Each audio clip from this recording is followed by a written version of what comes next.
Hello বন্ধুরা, আজকে আমি আবার চলে এসেছি ছোটো একটা নতুন ভিডিও নিয়ে। তো আজকে আমি ভীষণ খুশি। তো এই ভিডিওটা পরে অ্যাড করেছি আমি। তো যাই হোক, দেখো আমি সকাল সকাল উঠে গেছি। তো আজকে আমার বাড়িতে আসবে হচ্ছে আমার পিসি আর দিদি, তো দুজনে আসবে ওরা। তো দেখো আমি সকাল সকাল দেখো এখানে বেগুন ভাজা কেটে নিয়েছি। তো বেগুনের মধ্যে আলু মানে হলুদ লবণ সব কিছু মাখিয়ে নিয়েছি। তারপর এদিকে ডালও সেদ্ধ বসিয়ে দিয়েছি আর ভাতটাও নামিয়ে নিয়েছি। তারপর দেখো আমি বাঁধাকপির ঘন্ট করে নিলাম আর এদিকে মাছগুলো ভাজা হয়ে গেছে আমার। এবার আমি মাছের ঝোলটা করে নেব। তো সেভাবে তোমাদের সাথে রেসিপি শেয়ার করতে পারলাম না, কেন কি বাড়িতে আমার পিসি দিদি এসেছে, তো একটু ব্যস্ত তার জন্য।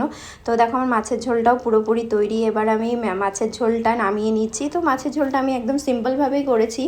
যেমন হচ্ছে ধরো ওই একটুখানি জিরের গুঁড়ো আর হচ্ছে লঙ্কা বাটা, মানে লঙ্কা গোটা লঙ্কাই দিয়েছি, লঙ্কার গুঁড়ো দিয়ে পাতলা করে ধনেপাতা দিয়ে ঝোল করেছি। তো এই তো মাছের ঝোল। আর তো বাঁধাকপিটা নর্মাল যেমন করে তো সেরকমই করেছি। মাছের মাথা দিয়ে ভেবেছিলাম করব, কিন্তু আমার দিদি মাছের মাথা দিয়ে বাঁধাকপি খায় না, তো তার জন্য আমাকে নিরামিষভাবেই বাঁধাকপিটা করতে হয়েছে। তো এই ভিডিওটাই আজকে তোমাদের সাথে শেয়ার করছি। তো রেসিপি ঠিকঠাক মতন দিতে পারছি না, তো জানি না কবে আবার ঠিকঠাক মতো রেসিপি তোমাদের সাথে শেয়ার করতে পারবো।